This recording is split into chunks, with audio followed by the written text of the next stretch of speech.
Cyber నేరాలపై ప్రజలు అప్రమత్తంగా ఉండాలని తెలంగాణ డీజీపీ శివధర్ రెడ్డి సూచించారు. Phone call, social media, online ఇంటరాక్షన్తోనే సైబర్ కేటుగాళ్లు నేరాలు చేస్తున్నారని తెలిపారు. పాత నేరస్తుల మాదిరిగానే కొత్త నేరస్తులు కూడా డేటాను సులభంగా సేకరిస్తున్నారని చెప్పారు.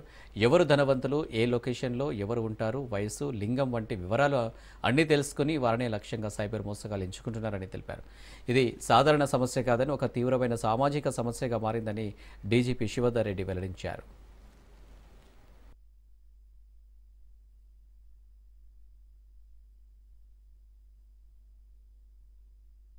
ఇది ఇవ్వాలనేటువంటి అత్యంత వెలుగు ఉండాల్సినటువంటి సమయం ఇది. ప్రతి ఒక్కరు కూడా రిటైర్డ్ పర్సన్ కాకుండా ముఖ్యంగా ఇక్కడ వస్తువులను కలిసారు.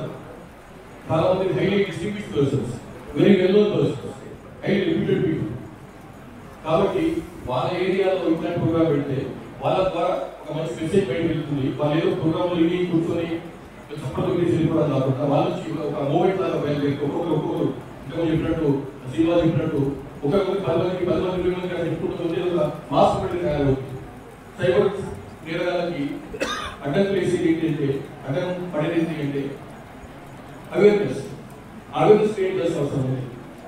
మీకు తెలుసు తెలంగాణ పోలీస్ ఇది ఉపయోగపడం కాదు, but it is very very ఇంకో prizes that we are the one of the best in the country, maybe global in the country as far as this kind of IT and cyber related things are concerned. వాళ్ళు చాలా మంది వచ్చేసి ఇప్పుడు already cyber threat start అయిన కొద్దిలోనే almost your started our own organisations, cyber security bureau, Telangana state cyber security bureau.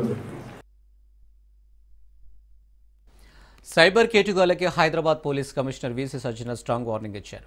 అమాయకులను cyber మోసగాలు మోసం చేస్తే కఠిన చర్యలు తీసుకుంటామని హెచ్చరించారు. సైబర్ నేరాలపై ప్రజలు అప్రమత్తంగా ఉండాలని సూచించారు.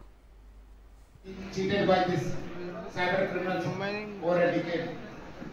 So to ensure that each and every citizen of this city is aware of the cyber crimes, Hyderabad City Police has taken a historical program of reaching each and every home, each and every citizen through a program called as Jagrat Hyderabad, Surakshit Hyderabad. We are also launching a volunteering program. ఎందుకంటే మనము ఒకరే చైతన్యవంత కాదు, ప్రజలందరూ కూడా చైతన్యవంతం కావాలి, ప్రజల్లో ఒక అవేర్నెస్ రావాలని చెప్పి ఉద్దేశంతోని we are going to launch a volunteering program also called as Cyber Simba.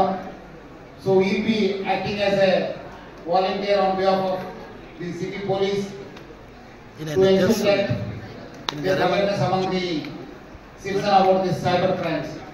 Already our DCP and additional DCP has spoken about the issues of cyber crimes.